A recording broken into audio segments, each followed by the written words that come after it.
Desculpem, boa noite a todos. Eu sou o professor Luiz Fernando Ormeio, do IAG da PUC-Rio, e lhes dou as boas-vindas a esse webinar que nós concebemos para trazê-los para esse mundo que é hoje de produtos digitais. Esse é um universo que vem crescendo de uma forma exponencial e com uma aceleração vertiginosa que aconteceu nesse período de pandemia. São várias iniciativas de startups, de empresas consolidadas, que procuram transformar seus negócios ou facilitar seus negócios através do produto digital. O que são produtos digitais? São softwares, são aplicativos, são websites, e que todos nós estamos vivendo, estamos utilizando isso. Entretanto, uma coisa que acontece nesse crescimento imenso é uma carência de profissionais habilitados a trabalhar com produto digital. É um trabalho que exige um conhecimento multidisciplinar, e formar equipes com essa multidisciplinaridade está difícil porque há carência de profissionais no mercado. Esse webinar nosso é para colocar vocês em contato com essa realidade, entender um pouco o que é esse processo de construção e de criação de um produto digital.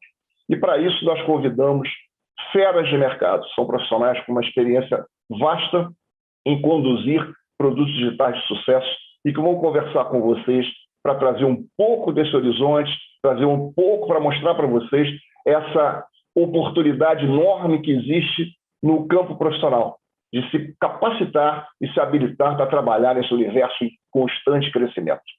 Vamos começar? Eu chamaria primeiro o professor Marcelo Povo, então, para iniciar a nossa conversa. Muito obrigado, Luiz. É um prazer estar aqui com vocês hoje. Vamos, então, como o professor Luiz Fernando falou, conversar um pouquinho sobre os desafios dessa quantidade enorme de disrupturas que estão acontecendo no mercado digital e que estão gerando muitas tensões, né? Acho que todos nós aqui, tanto aqui do lado de cá do webinar quanto na audiência, de forma racional e intuitiva, estão percebendo que o mundo está mudando de uma forma avassaladoramente rápida, né? Nunca se produziu tanto conhecimento, tanta informação, quanto nos últimos 20 anos. E isso está causando uma quantidade enorme de disrupções, de mudanças, né? Eu estou há mais de 20 anos no mercado digital e falo com algum conforto que hoje, 2021, é muito mais difícil você prever o que vai acontecer nos próximos 5 ou 10 anos do que era fazer essa previsão há 8, 12 ou 20 anos atrás. Ou seja, tem muito mais variáveis acontecendo, que aumenta o risco e, consequentemente, dificulta essa previsibilidade do futuro. Próximo. O que a gente vê é que esse aumento, a grande máquina que impulsiona, que catalisa essa mudança, a revolução tecnológica que faz isso é o digital, né? É o digital, até aí nenhuma novidade, né? Especialmente software e respectiva infraestrutura. Essa mudança é cada vez mais rápida, ou seja, a gente está numa exponencial, e isso afeta todos os setores, né? Não há setor, se não foi ainda, vai ser fatalmente, vai haver uma disrupção que vai afetar aquele setor. E o que está acontecendo, né? Negócios se materializam via digital, via software. Isso é um padrão comportamental que está acontecendo, é inevitável e é irreversível. Próximo. E dentro desse escopo digital, quando um negócio se materializa em software, ele é produto. E é exatamente esse tema que a gente vem discutir com vocês hoje aqui, com pessoas com feras aí, com muita experiência de mercado, para a gente ver o quanto um produto digital é fator crítico de sucesso nesses próximos anos, tanto de empresas e corporações pré-existentes, que a gente chama de incumbentes, né, que são empresas e corporações que estão aí há décadas, muito antes da revolução digital, quanto startups que a gente vê um pouquinho mais à frente. Mas vamos começar falando, então, de empresas de todos os setores, financeiro, entretenimento, varejo, que existem já há décadas, os incumbentes, né? Próximo.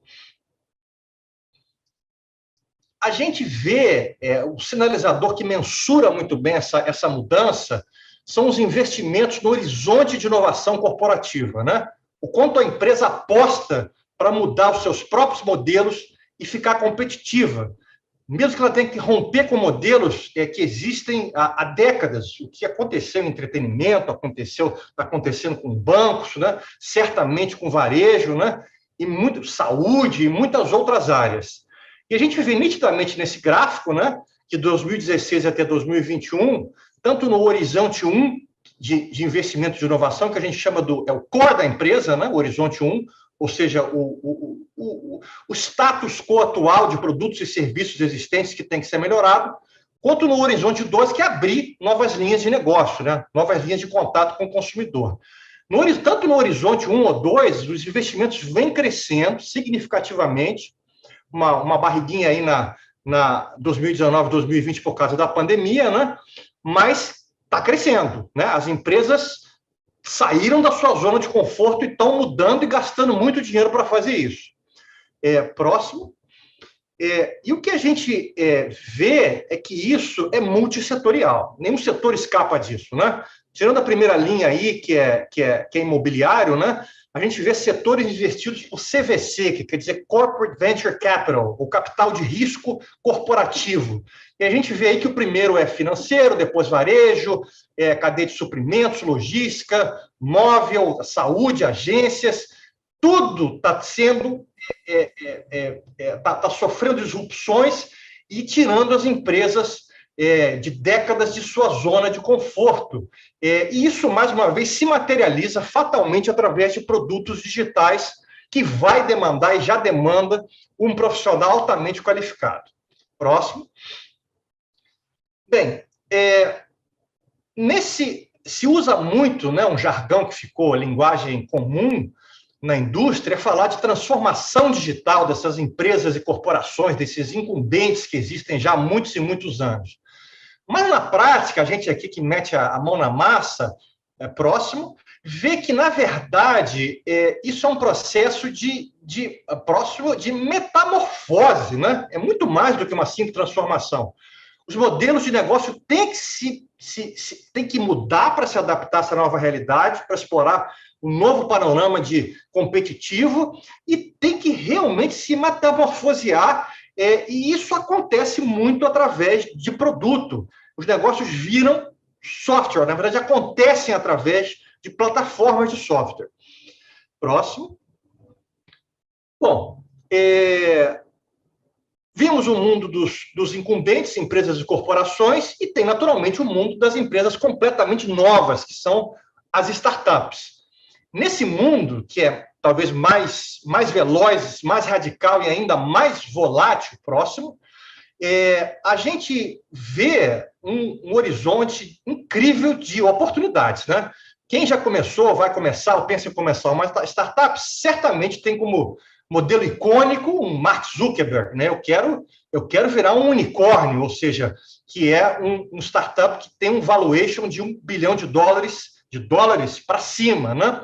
E a gente vê um sinal de que essa inovação está acelerando, é que nessa linha do tempo, que começa em janeiro de 2011, vai até 2016 e continuando, que a quantidade de startups unicórnios, né, que acontece é maior ao longo do tempo. Ou seja, cada vez a gente tem mais unicórnios. Significa que se o mercado está apostando que essas empresas valem $1 bilhão ou mais, é porque está havendo um potencial de disrupção importante para essas empresas. Elas podem ser a próxima Amazon, o próximo Google, o próximo Facebook, né? Os próximos Spotify, o próximo Netflix. Isso é um sinal, então, que a mudança é cada vez mais rápida. Próximo. E o nosso mercado aqui brasileiro, né? Na verdade, esse gráfico aqui fala da América Latina inteira, mostra que o Brasil é a maior fatia da América Latina, certamente, mostra a evolução aí de venture capital, capital de risco, que é um capital que vai direto para as startups, que está aumentando aí, mais uma vez com uma barriguinha aí na pandemia, né? Mas a linha ela aumenta aí ao longo do tempo de 2016 até agora, 2021. Próximo. E o Brasil, especificamente, se tornou um celeiro aí de startups importante, né? Esses são unicórnios brasileiros, né? Todo mundo conhece aí, iFood, 99, Loft, Log, né? Gympass, muita gente conhece, outros são mais B2B, né? O Nubank, com certeza, que tem a Anitta aí, o Vtex, né? Unicórnios brasileiros até março de 2021, e próximo, se a gente vê a projeção de unicórnios em potencial para a partir de março de 2021, próximo, por favor, a gente vai ver que tem um monte de novos unicórnios aparecendo que mostra, corrobora aquele gráfico anterior, que cada vez a gente, em teoria, vai ter mais startups unicórnios ao longo do tempo, né? Inclusive no Brasil, em vários pontos do país. Próximo. Bem, agora, falei de boas notícias até agora, né? De boas notícias, né? De potencial, etc. Agora, no mundo real, nem tudo são flores. Tanto dentro do mundo corporativo quanto dentro de startups, tudo começa com uma ideia. Próximo. Essa ideia, no entanto, próximo, tem que se materializar, né, num negócio de sucesso, né? O que, através da gente, contraintuitivamente, acha que isso é um caminho linear. Mas, na verdade, próximo, isso não tem nada de linear, né? A gente tem uma série de obstáculos de todos os níveis, de todas as esferas que acontecem durante esse caminho. É profundamente desafiador transformar uma boa ideia num negócio de sucesso. Próximo. E o que acontece, gente? A consequência disso é que o risco é muito alto. E a gente tem uma taxa de mortalidade, tanto de iniciativa de incumbentes corporativas de empresas como de startups, altíssima. Próximo, altíssima. Então, a gente viu ali um mundo dos unicórnios, que tem o pote de ouro no final dos arco-íris, mas o mundo real, tanto no Vale do Silício quanto no Brasil, é que a gente tem uma taxa de mais de 90% de fracasso de startups e iniciativas corporativas ao longo do caminho. É uma sanguinolência. Muito mais gente perde do que ganha ao longo desse caminho. Essa estatística é bem nova aí, ó, de 2021. Então, assim, o mundo real é mais complexo do que parecem as boas notícias. À frente, por favor, próximo. Aí, corroborando isso, o Michael Dell, com toda a sua experiência e sabedoria, fala o seguinte: as ideias são uma commodity, a execução delas não é. Próximo. Ou seja, a gente tem muitos motivos para uma ideia não se materializar num negócio de sucesso, mas certamente uma das principais é a execução. A execução. A execução mata muita gente ao longo do caminho. E exatamente nessa linha que produto se torna um fator crítico, ou seja, a execução é o fator mais crítico que a ideia. Aí você me pergunta, Marcelo, mas ele é mais importante que a ideia? Não é bom ter uma boa ideia? Não, ele não é mais importante que a ideia. A execução é mais crítica, simplesmente pelo fato que você pode ter a melhor ideia da galáxia, mas ela não vai se materializar num grande negócio se você não executar corretamente essa ideia. Ou seja, a execução define o destino daquela ideia. Próximo, por favor. Bem, e nessa execução, a gente aprendeu aí, com acertos e erros ao longo do caminho, que tem 3 áreas críticas aí de sucesso. 3 áreas do conhecimento, que é o negócio, que é o business, que é a criação, que é o design, a experiência do usuário, e tem a tecnologia. Um produto digital bem feito, ele tem que estar na bolinha amarela, no círculo amarelo ali, que é uma confluência dessa interdisciplinaridade dessas 3 áreas. E, próximo, a gente achar no mercado um profissional que tem essa multidisciplinaridade é muito difícil, gente. É muito difícil. E, consequentemente, próximo, esse profissional, ele tem uma demanda enorme por todo esse crescimento de mercado que a gente viu e por falta de oferta está em escassez.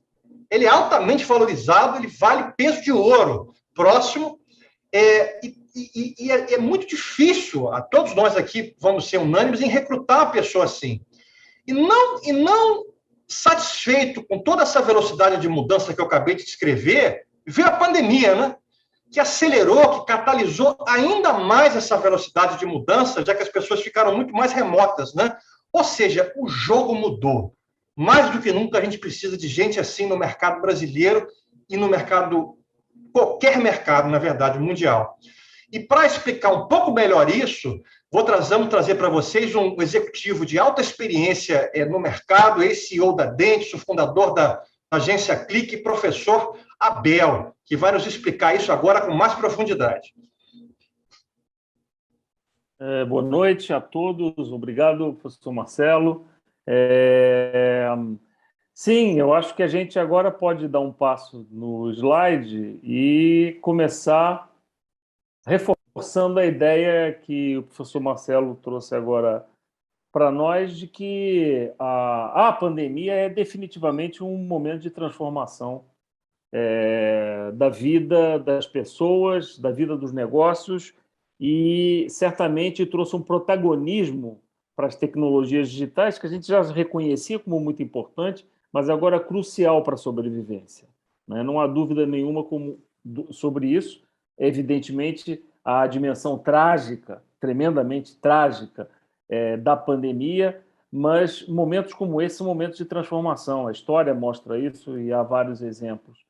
Se a gente for um slide adiante, a gente vai observar um fenômeno relacionado ao impacto da pandemia desde muito cedo, desde praticamente do seu início, o impacto que ela teve na economia das empresas, nas indústrias e setores inteiros da potente economia americana. Essa imagem é uma imagem do New York Times, um estudo que mostra à esquerda os segmentos, setores de mercado que estavam sofrendo, perdendo dramaticamente já nos 4 primeiros meses da pandemia no mercado americano, e que outros setores, que estão à direita do gráfico, em verdinho, começavam a ganhar protagonismo, relevância, e se beneficiando do fenômeno, né, da pandemia. Muitos desses casos aí são exatamente empresas que estavam num ponto de maturidade digital suficiente para poder surfar a onda que se formava. Indo adiante, o que a gente vai ver é que no mercado brasileiro isso não foi diferente. Você pega o caso do e-commerce, que durante anos, né, a gente vem acompanhando progressivamente, ano a ano, numa taxa de crescimento importante, a participação do comércio eletrônico no varejo, de uma maneira geral. Observe o que acontece a partir de 2020, nas 10 primeiras semanas de 2020, em termos de conquista de fatia do mercado total de varejo pelos players de comércio eletrônico, e não apenas pelos players entrantes, né? Mas também pelos players estabelecidos que, tendo as capacidades, as capabilities digitais necessárias, puderam tirar proveito desse momento de transformação. Ou seja, a realidade brasileira também confirma tudo que nós havíamos, que o professor Marcelo, em particular, havia dito anteriormente. Se a gente for à frente, o que a gente vai observar é que transformação digital, como a gente vem tratando, ela é um horizonte de oportunidades extraordinário para negócios, para as pessoas, inclusive para profissionais que querem se posicionar nesse espaço de oportunidade. É também um espaço de oportunidades, abre também um horizonte de oportunidades de transformação para governos mesmo, mas não é fácil. Por isso chama desafio. Não é exatamente fácil. Mesmo um segmento muito bem sucedido no mercado brasileiro, como o segmento bancário, o setor bancário brasileiro é um dos mais sofisticados do mundo, né? Seguramente. Mesmo esses setores, players de alto destaque como o Banco Itaú, enfrentam os seus desafios, né? Há uma pesquisa relativamente recente dessa empresa IDWall que mostra que o Banco Itaú, para que você possa se engajar como um novo cliente do Banco Itaú através das suas plataformas digitais, você tem que preencher 26 campos. mais ou menos, isso leva mais ou menos de 15 a 20 minutos, sem contar o tempo que você ainda precisa esperar para saber se sua conta vai ser aprovada ou não. É claro que há questões regulatórias que criam esses obstáculos. É claro que há uma questão de segurança e de compromisso da instituição com a segurança dos seus clientes. Mas isso não diminui o ponto de que é desafiador ter uma resposta transformadora no mercado, ágil, eficiente, efetivamente relevante para os consumidores, usando, né, das tecnologias digitais. Indo adiante, o que a gente vê, confirmando todos os pontos, é que, de fato, quando você vê o que a pandemia nos trouxe no mercado brasileiro, e você, por exemplo, observa o crescimento extraordinário, né, que o iFood teve, o crescimento, aliás, de uma maneira geral, das consultas e do consumo de aplicativos de entrega de comida, de uma maneira geral, particularmente à direita do slide, tem uma pesquisa feita na base do Guia Bolso. Quando você olha para isso, faz pensar o quê? Faz pensar que transformação digital, ela de fato muda hábitos, mas ao mudar hábitos para os consumidores finais, ela também cria uma nova sensibilidade, uma nova expectativa, uma nova maneira de se comportar, de interação entre consumidores, clientes e negócios, de uma maneira geral. Então, é sobre mudar funcionalidades, é sobre oferecer funcionalidades, quando a gente fala de transformação digital, certamente, mas também é sobre oferecer funcionalidades, oferecer experiência digital dentro de uma condição que as pessoas achem agradável, dentro de uma condição que as pessoas achem compatível com os melhores padrões, as melhores práticas e as melhores referências que vão se consolidando no mercado ano a ano, né? Hoje já não é possível pensar num aplicativo de reserva de táxi sem ter a experiência do Uber na sua mente, porque ela criou uma certa sensibilidade para tanto. Já não é possível pensar em fazer uma reserva de restaurante ou fazer, eventualmente, um pedido de comida na sua residência ou no seu trabalho sem levar em conta a forma como o iFood construiu isso. Então, é importante perceber que a transformação digital ela muda a sensibilidade das pessoas também. Se a gente for adiante, a gente vê que esse fenômeno de aceleração da pandemia também faz ou trouxe um impacto extraordinário nas formas, no comportamento de consumo de conteúdo de vídeo streaming em particular, o que, por sinal, vem a se repercutir também na forma como as pessoas passaram a consumir televisão, mas isso é um outro assunto. E aqui se mostra também o que a pandemia e a transformação digital que veio com ela trouxe para nós com o fenômeno do TikTok. Né? O TikTok cresceu extraordinariamente na América Latina, Brasil, Colômbia, México, Argentina. O TikTok é uma ferramenta à la Instagram, ou seja, parecido com o tipo de experiência super baseada em imagens e vídeos que o Instagram te proporciona, certamente. Só que o TikTok ele trouxe mais do que isso. Ele trouxe uma forma de você experimentar conteúdo disruptiva e inovadora. Então, de novo, é sobre as interfaces, mas é também sobre a sensibilidade que você cria no consumidor e nas pessoas à base da transformação digital e das tecnologias digitais.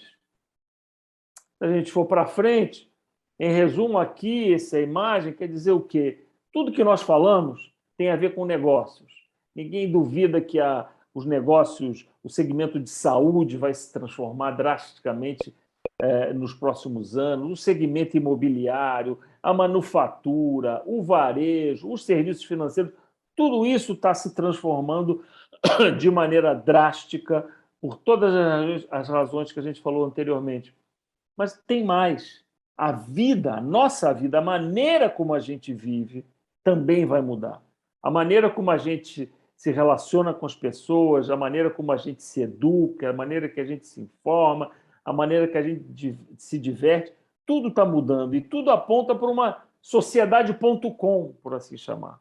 Ou seja, novos modos de ser, novos modos da gente experimentar a vida de uma maneira geral e, mais importante de tudo isso a dizer, é que tudo isso que eu falo aponta para a centralidade do design de produtos digitais e para o design de experiências digitais para negócios, empresas, de uma maneira geral. Indo adiante, a gente tem um case interessante que eu gostaria de compartilhar com vocês. É um case que foi concebido para a Fiat há poucos anos atrás e que é um case que era que foi uma resposta a um briefing de direção responsável, né? Uma campanha que regularmente as montadoras fazem, chamando a atenção de seus clientes, potenciais clientes do mercado de uma maneira geral, chamando a atenção para a importância das pessoas dirigirem sem que tenham, sem estarem sob o efeito do álcool, ou seja, não consumam álcool antes de dirigir. A resposta típica de uma agência de propaganda para um briefing dessa natureza é mais uma campanha em vídeo a ser veiculada, seja na televisão, seja no YouTube. No entanto, a agência, no caso, a agência Isobar, que à época era o CEO, resolveu fazer mais, resolveu dar uma resposta ao briefing como um produto, um serviço baseado em tecnologia digital. Ou seja, resolveu dar uma resposta de experiência. Eu vou pedir para tocar o vídeo que mostra o case para vocês. Por favor. Não dá para sair sem beber. Uma cervejinha ou duas, aí eu pego o carro. Teve um primo de uma amiga minha. Bebeu muito. Pela bebida, ele acabou tirando a vida de uma pessoa. No começo, você fala assim, não vou beber mais. Aí passa um tempinho, você, ai meu, uma só. O uso de drogas na humanidade é cultural e a gente entende que é necessário uma política para o álcool. Então, só uma campanha, infelizmente, não basta. Resolvemos fazer mais do que uma campanha. Criamos um acessório inovador com o objetivo de provocar uma mudança efetiva no hábito dos motoristas. Você só vai conseguir ligar o carro se comprovar que não ingeriu bebida alcoólica. Basta soprar a Safe Key no local indicado, que em menos de um segundo ela analisa o seu teor alcoólico. Se o motorista bebeu, ela não abre. Nesse caso, a chave se conecta ao celular por Bluetooth Low Energy e abre automaticamente um aplicativo de táxi. E dispara um SMS para um contato pré-cadastrado. Se ele não consumiu álcool, pronto. É só usar a chave para dar partida no carro e dirigir normalmente.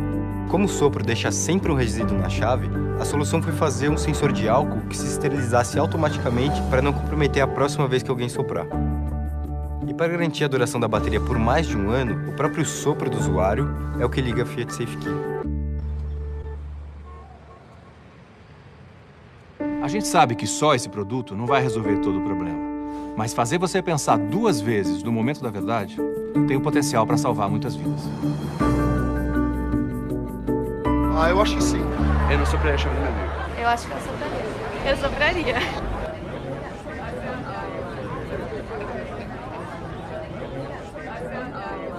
Acho que...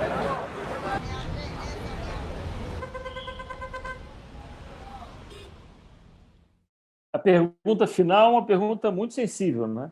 A pergunta é, você fraudaria a chave, sopraria se você não tivesse bebido, para que o seu colega pudesse, mesmo que alcoolizado, dirigir o carro? Essa é uma pergunta ética, né? Uma pergunta profunda. A peça que vocês viram, o projeto que vocês acabam de ver, é um projeto de propaganda? É. É um projeto de produto? É. É um projeto de serviços digitais? Também. Só que, mais do que tudo, ele é um projeto de design digital. Obrigado. Eu vou passar a palavra ao professor Franco. Boa noite, pessoal. Tudo bem? Obrigado, professor Abel. Case é muito bacana, esse case da chave. Eu vou mostrar para vocês, pessoal, um case da Claro. Pode passar para o próximo. em que a gente recebeu, fomos convidados ali, né, pela Claro, e quando a gente foi convidado ali, a gente tentou entender o que a gente ia fazer, né, seria o aplicativo de autoatendimento da Claro, né.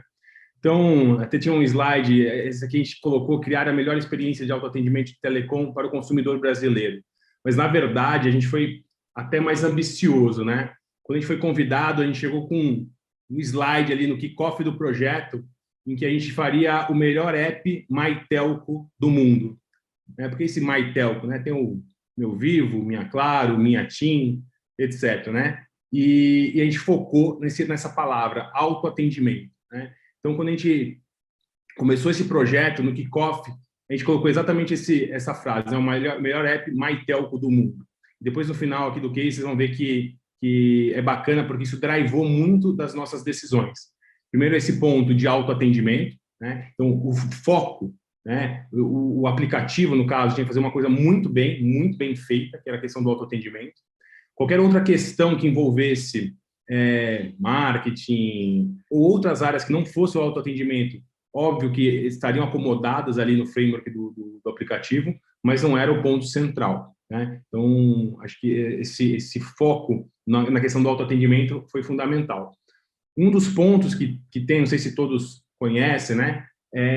Cada ligação que você faz ali para a empresa de telefonia, ela custa, né, o atendimento. Então, na época, estamos falando de 2019, 2020, só entre R$6, R$7, né? Então, algumas vezes o cliente ligava para contratar um plano de dados que de lucro dava R$5 para a empresa, né? Porque ele não conseguia se auto-resolver, né? Não conseguia resolver o problema dele ali no aplicativo. Ou seja, a ligação do cliente, né, era só mais caro do que o lucro que a empresa tinha vendendo aquele pacote de serviços. Então, esse é um ponto interessante. Então, o fundamental dele era tirar essas pessoas do call center, em que o usuário com, né, o celular no bolso ali conseguisse resolver todos os seus problemas. Deixa eu passar para o próximo.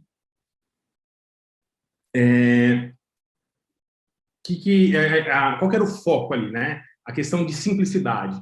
Muitas vezes a gente olha propaganda ou ilustrações das companhias telefônicas, né? Era aquela questão das letrinhas pequenas, né, os 2 asteriscos ali no final da frase, né? Então, o aplicativo ele tinha que ser extremamente transparente e claro, né? Para isso, a gente usou a questão da simplicidade. O que é simplicidade? Era que a forma de navegar, né, o framework de navegação era muito simples, ou seja, ele praticamente era num scroll, a gente dividiu em 4 macro áreas, depois eu vou explicar para vocês, mas a forma de navegar dentro do aplicativo era muito simples. Um dos pontos principais era a questão de contextualidade, ou seja, a gente chegou num nível de personalização que a mensagem ou a interface do aplicativo, ela não refletia só algo para aquele cliente, mas era algo para aquele cliente naquele momento do cliente, né? Então, por exemplo, se ele tivesse com uma fatura em atraso ou se percebesse que a internet dele estava acabando, né, o app reagia, né, era ativamente propositivo para que o cliente tomasse as decisões. Então, minimizando, né? Ele tem que ficar procurando em menu, submenu, tentando achar a funcionalidade que ele precisava. A questão de diminuir a fricção, né, da utilização do aplicativo. A gente falou muito sobre essa nova sociedade, né, a sociedade.com e tal, mas os aplicativos, eles são para todos, né? Quando a gente mostrou ali TikTok e tal, a gente pensa até no público mais jovem, mas quando a gente está falando banco, telefone, esses serviços têm que ser acessíveis e não pode ter nenhuma fricção de entrada, até com pessoas com mais idade. Depois, no final, eu vou contar um pouquinho do case do meu pai utilizando o aplicativo. Um outro ponto muito importante é a questão do cliente no centro da solução. Eu vou mostrar aqui pode passar para o próximo? Como é que era o aplicativo anterior, tá? Do atendimento da Minha Claro. Ele era basicamente, se vocês olharem aplicativos de 3, 4 anos atrás, das maiorias das empresas, eles vão refletir muito dessa tendência que tinha na época. Que esses aplicativos, eles são um retrato da empresa. Eles refletem a estrutura organizacional. Eles não atendem o cliente como a experiência, a jornada do cliente, né? Ele na verdade, é um emaranhado de menus ali que refletem os silos, né? Se você olhar aqui no aplicativo, você vai ver, ó, o setor X, o produto Y, né? Um menu, uma coisa que reflete bastante isso é um menu cheio de puxadinho, né? Você vê lá que tem uma categoria, subcategoria, e para navegação você tem que entrar em 3, 4 subitens para achar o que você precisa, né? E isso é o reflexo da empresa, como a empresa está organizada, né? Então, tem a área de marketing, a área de tecnologia, tem a área de engenharia, né? Então, esses setores, eles ficam evidentes. Tem a parte comercial, tem a parte de novos negócios. Então, quando você olhava o app antigo, era muito claro a estrutura da empresa, mas não era claro a utilização do aplicativo para a experiência do usuário, né? E isso é focado nos departamentos, né? E não no cliente. Então, o cliente, qualquer produto digital de sucesso, tem que ser o centro da experiência, né? Ele tem que resolver um problema, resolver muito bem um problema de forma fácil e acessível para aquele cliente. Uma outra grande preocupação que, olhando aqui o aplicativo, eles falam assim, mas qual seria um MVP desse produto, né? Eu tenho um produto na rua, para a gente refazer todos esses serviços, vai demorar 1 ano, 2 anos, a gente não pode perder esse tempo. Como é que eu consigo atender melhor meu cliente, mas sem revelar nenhum tipo de que é comum, né? Quando você vai grandes empresas, eles falam de desserviço. Ou seja, tinha uma funcionalidade lá que muito provavelmente, aí também no curso a gente mostra, né, como analisar essas funcionalidades, a parte de insights e de analytics, e a gente percebe que, na verdade, 90% da utilização do aplicativo eram feitas por 3, 4 funcionalidades. Todo o resto, ele servia para atender os interesses da empresa, do setor, né, para acomodar os egos ali dentro. Mas para o cliente mesmo, com 4 funcionalidades, você matava 90% da utilização dos usuários. Pode passar para o próximo. Isso aqui talvez seja o ponto mais marcante, né, do aplicativo da Minha Claro, que é a questão da experiência de login.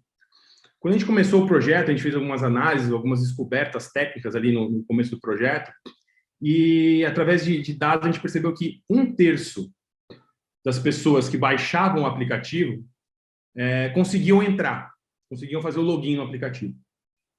Não está errado o que eu falei, não. 1/3 conseguia. 2/3 ficavam para fora do app.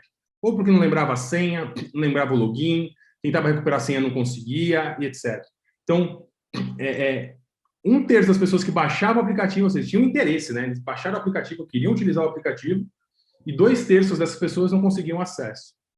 E aí, veio um pouco também daquela tríade, né, que a gente mostrou ali no começo, o professor Marcelo mostrou, a questão a parte de negócios, design e tecnologia. E aí a tecnologia entra não só como a execução do produto digital, mas ela entra também como possíveis soluções de tecnologia para ajudar na experiência do usuário. Então, o que a gente fez? A gente fez o que a gente sempre quis fazer, né? Era o login sem login. Né? O que é um login sem login?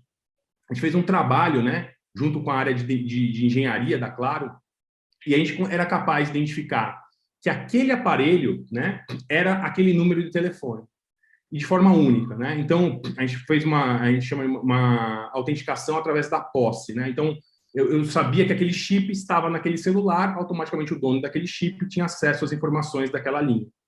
Obviamente, para transações mais complexas, que hoje ainda não existem no app, mas transações financeiras, possivelmente, exige um duplo fator de segurança.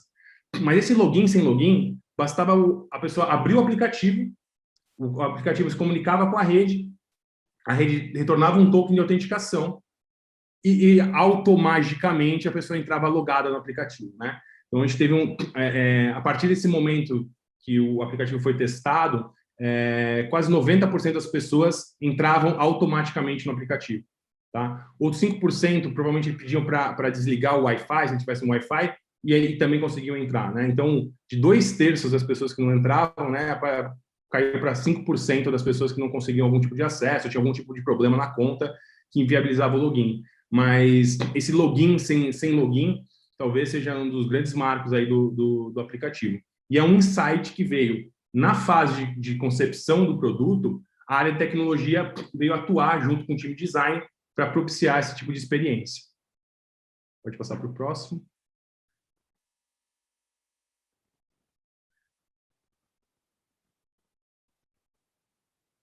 E aí, esse aplicativo, como eu falei, ele tinha questão de simplicidade e estava tudo ao alcance de um scroll, né? Ou seja, eu simplesmente deslizava, tinha essa parte de interativa, né, do gráfico de internet, que sinalizava como se fosse um tanque de combustível, né, acabando a internet. Então, uma interface extremamente simples. E aquela interface inicial, ela era contextual, né? Então, depois eu vou mostrar, a gente acabou criando também um motor de regras para conseguir controlar, né, esses estados do usuário naquele momento.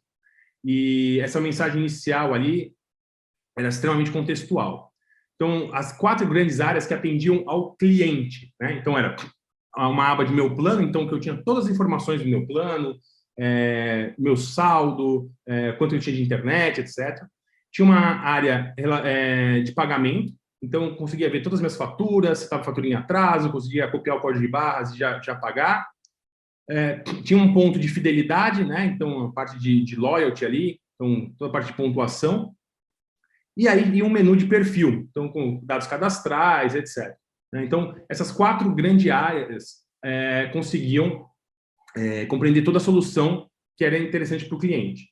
Então, de novo, essas 4 áreas estão focadas não mais naqueles silos ou departamentos da empresa, mas estão focadas nos problemas reais do meu usuário.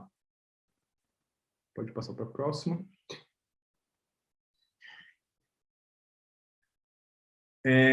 Aqui, ele foi pensado, né? Então, qual que é a grande questão do aplicativo? Ele foi pensado no mobile, ou seja, foi um aplicativo que ele foi feito para ser utilizado no celular, né? Não é um website responsivo, não é nada adaptado, né? Então, ele foi feito pensando na usabilidade. Então, botões grandes, áreas de toque grande, porque é comum, né? Quando você pega o pessoal que é focado em web e vai fazer alguma coisa em mobile, tem essa tendência de pensar que está com o mouse, né? E o dedo é muito maior. Então, esse aplicativo ele foi focado nisso. Então, até as interações, né?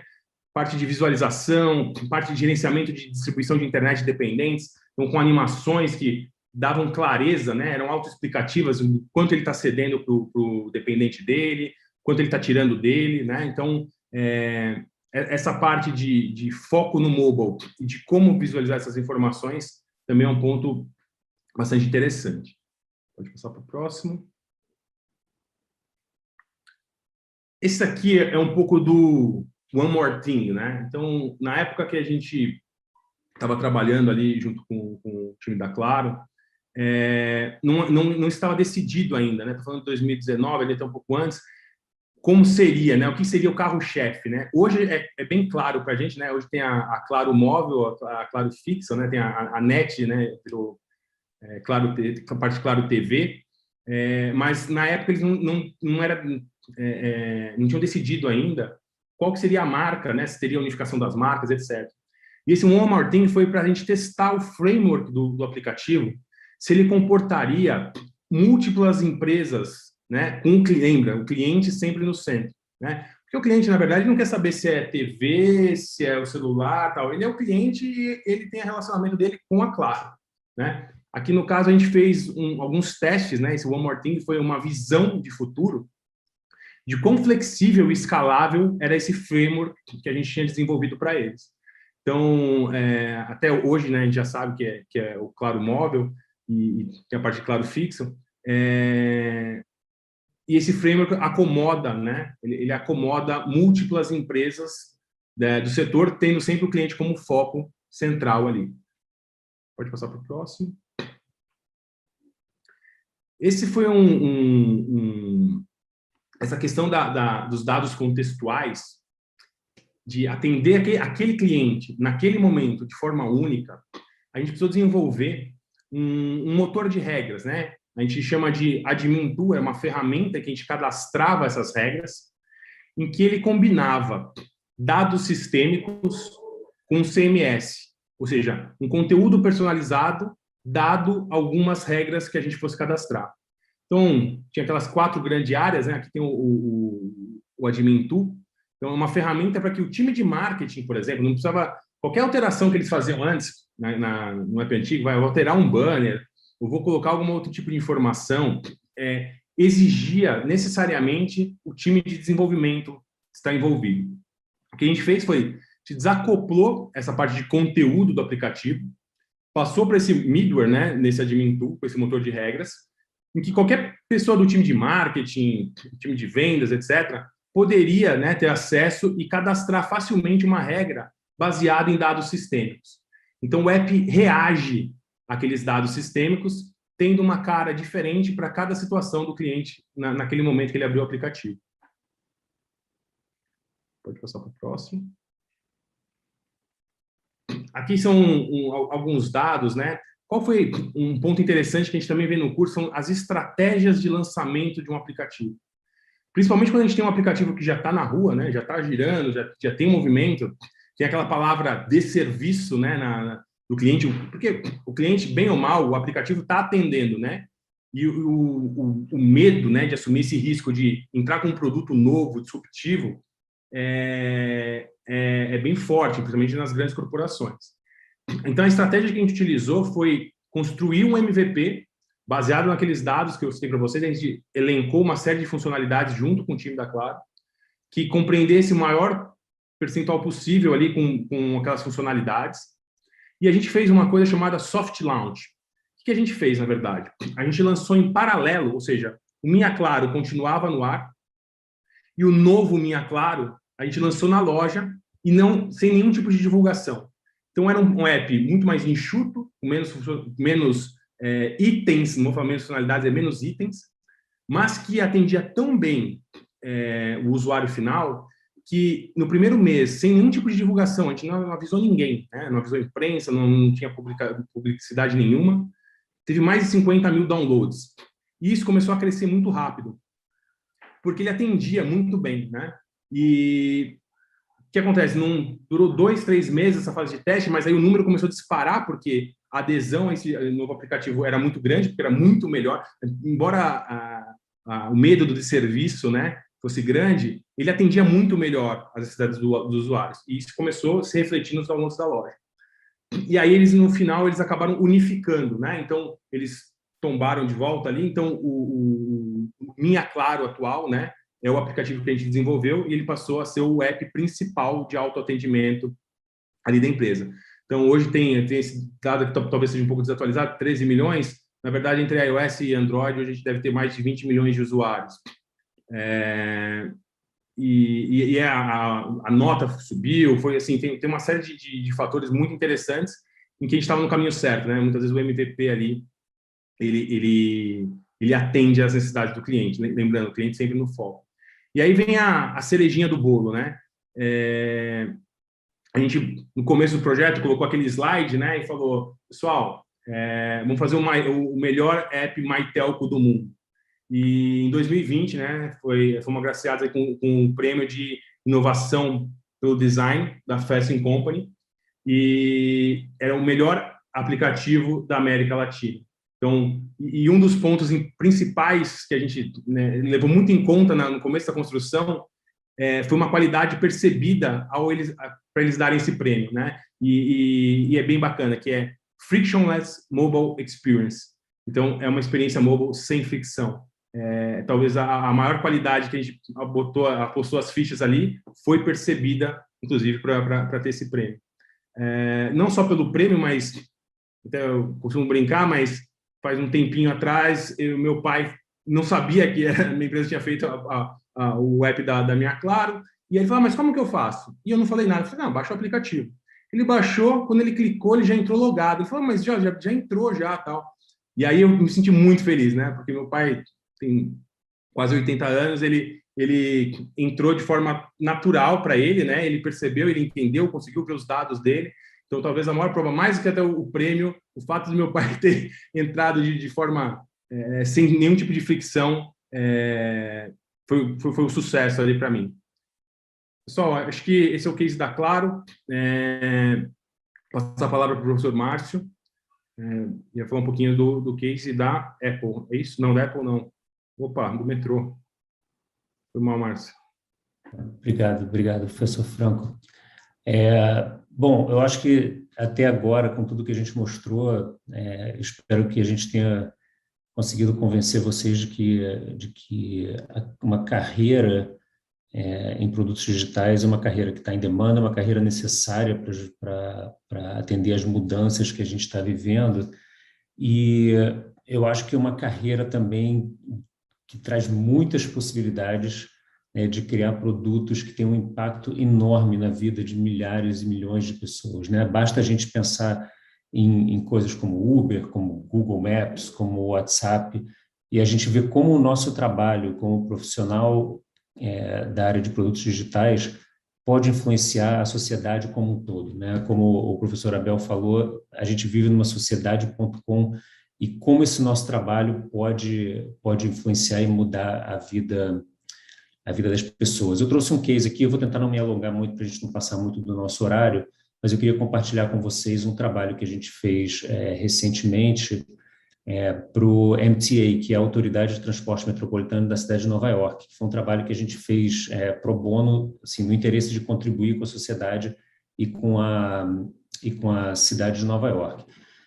Independente se é um trabalho para o setor público ou se é um trabalho para uma empresa, é muito importante que a gente entenda qual é o problema que a gente precisa resolver, né? Então, quando a gente foi convidado para participar desse projeto, a primeira coisa que a gente queria entender era, bom, como é que a gente pode ajudar? Qual é a questão que está causando um problema que esse produto digital que a gente vai criar pode resolver? E quem já teve a oportunidade de ir para Nova York, muito provavelmente usou o metrô da cidade, que é um dos maiores metrôs do mundo, é um dos mais complexos e é um dos mais usados, né? Sem falar que também é um dos mais antigos. Em média, são 5 milhões de pessoas usando esse sistema de metrô diariamente. E como vocês podem imaginar, dadas essas características que eu mencionei, né, existem inúmeros desafios, né, para manter esse sistema complexo funcionando continuamente. Então, manter esse sistema funcionando envolve manutenção dos trens, manutenção das estações, dos trilhos, né, e toda a infraestrutura que faz isso funcionar. E aqui a gente não está nem falando, né, de renovações e melhorias do sistema. E o que acontece? Essa manutenção, ela invariavelmente, ela causa ruptura e mudança dos serviços. E essas mudanças e rupturas, elas precisam ser comunicadas para os usuários e usuários do metrô de alguma maneira. E, de novo, quem já teve a oportunidade de usar o metrô de Nova York, seja à noite, seja no final de semana, seja no feriado, sabe qual é o desespero de tentar entender os cartazes que indicam essas mudanças, né? Ou os anúncios no alto-falante, que é ainda pior, né? Que é em inglês, é difícil de entender. Então, é um pesadelo, não só para os turistas, mas também para o morador local, né? Que é quem sofre mais, porque o turista está ali durante uma semana, duas, o local está ali a vida inteira e precisa lidar com esse tipo de problema. E se a gente prestar atenção nessa imagem aqui, a gente vai reparar que as soluções para comunicar essas mudanças sempre passaram muito pelo uso da mídia impressa, né? Ou do áudio, como eu falei, mas muito pela mídia impressa, né? E agora vocês imaginem o custo disso, né? A logística para você sair colando cartaz em diversas estações, a quantidade de pessoas envolvidas, e tudo isso para comunicar mal a informação, né? Então, vocês imaginam o custo para a empresa, né, para o MTA, fazer isso acontecer para não ter o resultado que é esperado, que é fazer com que as pessoas fiquem frustradas. Para tentar minimizar o problema, e já partindo para uma solução digital, a MTA criou, há uns anos atrás, um produto chamado The Weekender, né, que, na verdade, nada mais é do que uma versão especial do site deles, da MTA, feito para aparecer todas as sextas-feiras, às 3 horas da tarde, e durar o final de semana todo, mostrando as mudanças do serviço do metrô naquele período. Então, foi um primeiro passo que foi dado, né, já entendendo que a solução do problema não se passava por mídia impressa. Mas só da gente olhar essa tela aqui, já dá para ter uma sensação de que, na realidade, não ajudou muito a entender essas mudanças, né? Então, esse é um problema de negócios importante, né, que acarreta custos para a organização, no caso a MTA, e insatisfação para os usuários e usuárias do serviço. Então, como parte de qualquer projeto de produto digital, é muito importante entender essa parte do negócio, né? O que isso está causando de problema e como é que a gente pode desenvolver um produto que resolva essa questão. Então, quando a gente foi chamado para ajudar no projeto, ele era tratado no início como fazer uma versão 2.0 desse site The Weekender, né? Fazer uma pequena evolução deles. Mas, no fundo, depois das conversas iniciais, a gente descobriu que a ideia era, assim, a melhor solução era repensar o sistema de indicação de status do metrô, criando uma versão digital realmente em tempo real, confiável, que pudesse mostrar o status dos serviços de uma maneira mais amigável a todo momento. Dado esse entendimento do problema, do negócio e de quem para quem a gente estava resolvendo isso, né, que eram os usuários do metrô, a gente teve o nosso primeiro instinto de criação de um produto digital, que foi tentar resolver o problema da maneira mais simples possível, né? Depois que a gente entendeu a necessidade básica do negócio, a gente foi tentar entender mais a fundo qual era a necessidade básica do usuário e tentar chegar na resposta mais simples possível. Assim, para tentar criar o produto mais simples que resolve o problema da melhor maneira possível para os dois lados, para o business, né, para o negócio e para as pessoas. Então, assim, a nossa primeira ideia de solução foi um conceito que foi feito de maneira muito rápida e a gente tentou evitar criar um mapa, né, que era o que tinha no The Weekender, e era o que sempre foi usado para comunicar mudanças. Mas a gente, assim, sabendo que mapa pode ser alguma coisa muito confusa, a gente inicialmente pensou num guia muito simplificado, né, que era o seguinte: você me diz para onde você quer ir e eu te digo como você chega lá. Não importa por onde está passando, não importa qual é o serviço que está em disrupção, qual é a linha que você vai pegar, você me diz para onde você quer ir, eu vou te geolocalizar e eu vou te dizer como é que você faz para chegar. Então, a gente pegou coisas como os círculos, né, icônicos do metrô de Nova York, colocamos um relógio no meio, enfim, e fizemos ali um app que você me diz para onde você quer ir, eu te dou a resposta. E nesse momento do projeto ainda, a gente nem sabia se o app ia ser um app nativo, se a solução ia ser um app nativo, se ia ser um aplicativo web, enfim, a gente não tinha ideia ainda.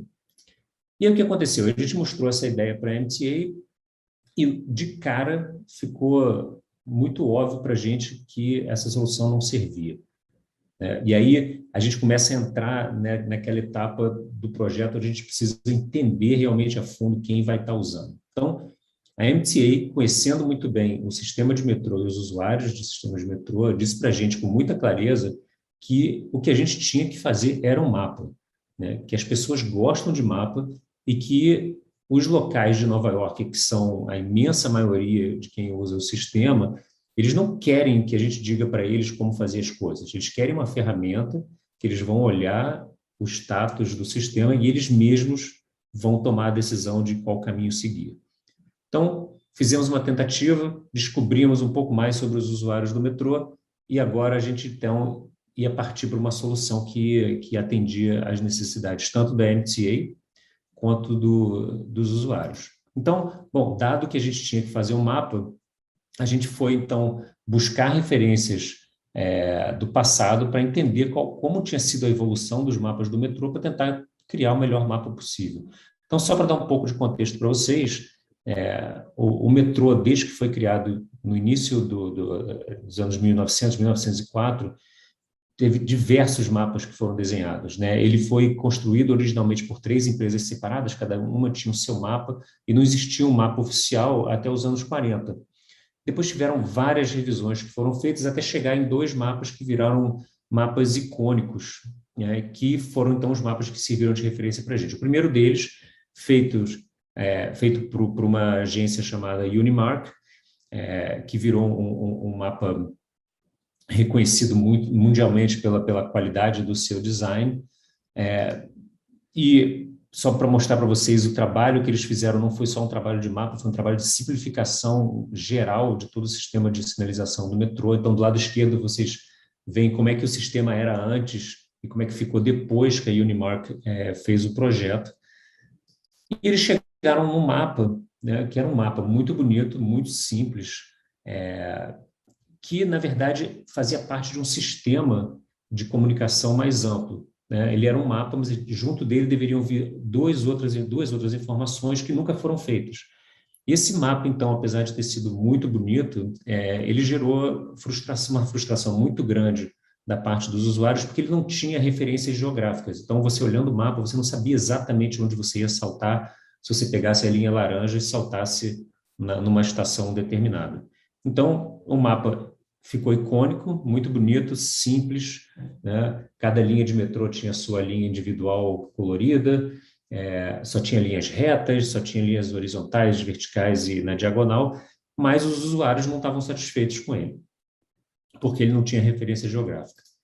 Então, 7 anos depois, veio uma outra agência, em 1979, foi criado então um novo mapa pela Michael Hertz Associates, e eles então seguiram no caminho, eles tinham uma opinião muito forte de que mapa tem que ser representado geograficamente, e criaram então um mapa que representava as linhas exatamente onde elas estavam, com as estações exatamente onde elas estavam. Mas, obviamente, você já vê a diferença aqui, que isso é uma solução que resolve um problema e cria outro. Porque agora você tem um emaranhado de linhas e de curvas aqui, você não tem mais as linhas individuais de cada estação, então você resolveu um problema, mas criou um outro. E aí ele foi sendo revisado ao longo do tempo, melhorou um pouquinho, mas a gente claramente vê aqui que esses dois mapas icônicos e principais na história do metrô foram focos de debates durante muitos anos. Os dois têm pontos fortes e pontos fracos, né? Agora, o maior ponto fraco desses dois é que os dois foram feitos para serem impressos. Nenhum deles é um mapa digital. Eles nasceram numa época em que o digital não existia, né? E não evoluíram com o tempo. Então, a oportunidade que a gente identificou, né, seguindo o projeto até esse momento, foi de pegar essas referências e trazer eles para o nosso tempo, né? E com isso, então, beneficiar todo o público usuário do metrô da cidade.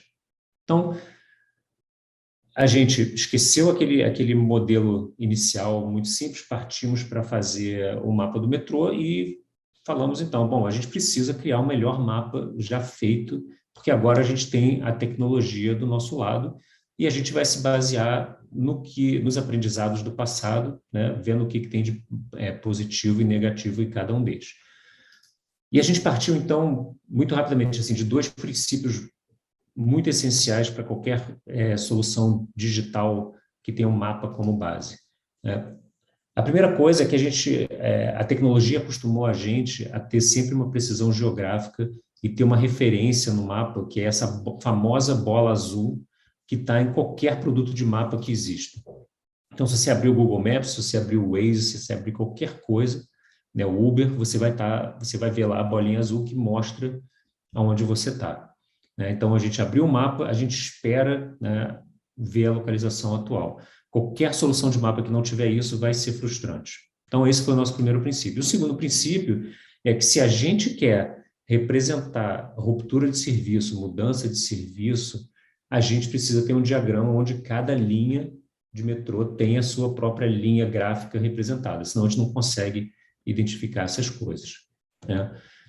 Então, independente se o mapa tinha uma representação geográfica ou não, a gente não conseguiria representar essa mudança de serviço se a gente não tivesse o que a gente vê aqui do lado esquerdo, com essas linhas individuais mostradas. Ao mesmo tempo, se a gente não tem precisão geográfica, a gente não consegue mostrar a tal da bolinha azul. Então, o que a gente precisava fazer aqui? A gente precisava combinar esses mapas, né? Como é que a gente resolve essa questão de mostrar a bolinha geograficamente, de mostrar as mudanças de serviço em cada linha individual, né? Essas coisas, no mundo impresso, nunca conseguiram ser feitas, mas agora a gente tem a tecnologia do nosso lado. E como é que a gente faz isso? Então, usando o Zoom, né? Essa foi a grande sacada do projeto, né? Se a gente usar o Zoom, a gente consegue, então, pegar o melhor que cada um desses mapas tem, consegue indicar a nossa localização com a bolinha e consegue indicar a ruptura de serviço.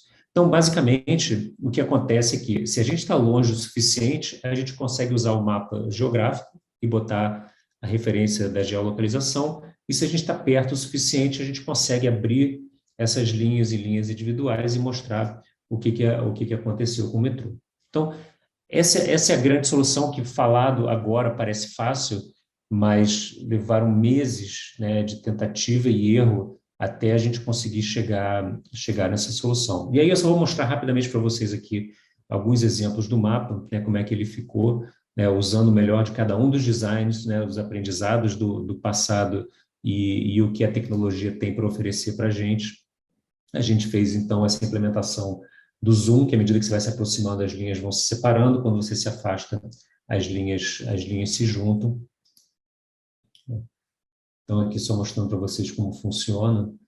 E uma coisa que foi fundamental também, para mostrar o quão diferente isso é do mundo impresso, é que a gente fez os carrinhos do metrô se movimentarem, né? Então, só essa movimentação em tempo real dos carrinhos do metrô já mostra que isso é um mapa vivo, né? Que tudo que você está vendo ali é uma representação real de como o sistema está funcionando. E, obviamente, isso precisa funcionar na versão mobile, no seu celular, porque muitas das pessoas vão chegar na estação e vão consultar para saber como é que anda o serviço, né? E ele funciona exatamente da mesma maneira nos dois, né? Então, só mostrando para vocês rapidamente como é que funciona, para você ver a mudança de serviço. Então, você pode ver o mapa no momento em que você está, você pode ver ele à noite, se você quiser antecipar, para saber o que vai estar funcionando, o que não vai estar funcionando. Você pode ver ele no final de semana. Você pode filtrar o mapa também para ver só a linha que você quer, uma coisa que você não consegue fazer no mundo impresso, né? Você está sempre vendo todas as linhas, então a densidade de informação é sempre muito grande. Então, aqui a gente consegue pegar e escolher uma linha e filtrar o mapa e só ver aquela linha que interessa para a gente. Mesma coisa no desktop, ele funciona exatamente do mesmo jeito. E a gente consegue também ver informações das estações, ou seja, seria impensável no mundo impresso você colocar a informação de todas as estações dentro de um mesmo mapa. Então, o máximo que você consegue é ter a informação da estação onde você está, mas você não consegue ter a informação da estação para onde você vai. Aqui não, aqui a gente consegue saber tudo, né? Esse mapa é um mapa que comporta tudo o que a gente quiser, porque a gente consegue fazer as informações aparecerem e desaparecerem de acordo com a necessidade. Então, você pode ir navegando e ver outras informações em cima do mapa. E uma coisa super legal de uma solução digital é que você pode adequar essa solução ao momento que a gente está vivendo. Então, com a chegada da pandemia e da vacinação, a gente incorporou no mapa, né, a possibilidade de você ver quais são os centros de vacinação ao redor das estações de metrô. Então, você clica no botão e ele faz aparecer no mapa as clínicas perto das estações. E, de novo, se a gente imaginar no mundo impresso, você teria que ficar fazendo isso, imprimindo, né, cartazes e colocando em cada uma das estações, né? E só mostrando para vocês aqui, então, a versão desktop, a versão à noite. E só para finalizar, a gente falou muito de entender negócio, né? Entender quem vai usar, de fazer uma concepção, um design apropriado para resolver uma questão de negócio, resolver as dores dos usuários. E tem aquele terceiro pilar do qual a gente falou, que é a tecnologia, né, que tem que estar sempre envolvido em toda e qualquer solução. E a gente, ao longo do projeto, a gente foi vendo que talvez a solução mais democrática, né, para um produto como esse seria fazer uma solução que fosse completamente web, né, acessível a todos, sem que ninguém tivesse que instalar um app no seu telefone. Você pode usar no desktop, no celular, no tablet, qualquer device, né. Você pode também, a MTA pode no futuro resolver colocar televisões dentro das estações do metrô e mostrar esse mapa. Então, é uma solução democrática, né, que usa tecnologias abertas. Então, foi um trabalho muito grande também de engenharia para identificar quais eram as APIs que eram viáveis, quais eram as ferramentas de código aberto que a gente poderia usar né, para não gerar custos para a MTA, né, já que o trabalho estava sendo feito de forma pro bono, a gente queria ter ferramentas também que eles não tivessem que pagar por isso, e facilitar a manutenção do produto ao longo do tempo e o crescimento dele sem depender de uma tecnologia específica ou outra.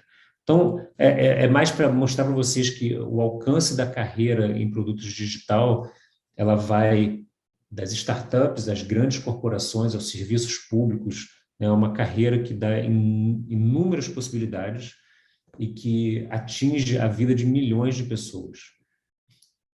Se vocês quiserem usar o mapa mesmo sem estar em Nova York, podem ir no site e acessar. E se vocês quiserem saber um pouquinho mais sobre o processo de criação desse produto, tem um mini documentário também disponível no YouTube ou no Vimeo. Basta vocês procurarem lá, se vocês quiserem usar essa URL que está na tela. É um documentário bem curtinho, mas que é super interessante para mostrar para vocês como é que o projeto evoluiu. E isso, agora eu vou passar a palavra para o professor Luiz Fernando. Bom, nós fizemos uma caminhada em torno do que é essa indústria de produtos digitais que vem responder e vem construir uma transformação bastante forte na nossa sociedade. Nós vimos casos aqui que estão aplicados a empresas consolidadas, empresas tradicionais, que modificaram. Nós vimos o caso da Claro, com a transformação criada, facilitando a vida do usuário e facilitando a interação do usuário com a empresa. Existem casos como empresas como Ipiranga, como o Oi e várias outras empresas que aderiram a esse processo. Isso responde uma curiosidade que o José colocou para nós respondermos, que é como empresas convencionais se ajustam a esse processo. E o professor Marcelo disse muito propriamente que qualquer produto ou qualquer serviço pode ser aplicada uma transformação digital em cima dele. Na verdade, essa é um processo de você, convencimento dentro da empresa, de transformar a cultura da empresa, ajustar a cultura da empresa, que ela adote o modelo digital, que ela entenda o que está acontecendo com o mundo. Uma outra pergunta que eu tive também colocada por um dos assistentes, muito obrigado pelas perguntas, foi como é que uma instituição tradicional como a Defensoria Pública poderia eventualmente usar, por exemplo, o TikTok para fazer uma transformação que talvez estivesse fora do perfil oficial dela. Olha o caso do metrô de Nova York, que tinha toda uma tradição de comunicação através de meios impressos, e com o meio digital ele dá um salto em termos de usabilidade, em termos de interação dos usuários do metrô com as transformações, as necessidades que existem de manutenção, de mudanças nas linhas. Para isso é importante o quê? Para se convencer a empresa, para se transformar essas empresas convencionais, tradicionais, para essa transformação digital. Pessoas que façam esses projetos. Pessoas preparadas para integrar aquelas 3 áreas que o professor Marcelo mostrou. A área de business, entender o cliente, entender o mercado daquele cliente. O cliente, nesse caso daqui, era o metrô de Nova York. O mercado dele, na verdade, seriam usuários do metrô de Nova York. Entender os problemas existentes, como facilitar a vida de todos, como convencer aquela empresa mostrando uma melhor solução, como gerir as pessoas, que reparem que naquelas 3 áreas existem linguagens diferentes, culturas diferentes, formações diferentes em tecnologia, na parte da concepção, com muita gente de design no processo, e na parte de negócio. São linguagens que têm que ser integradas para não virar uma torre de Babel. Para isso é exigida uma formação, uma preparação.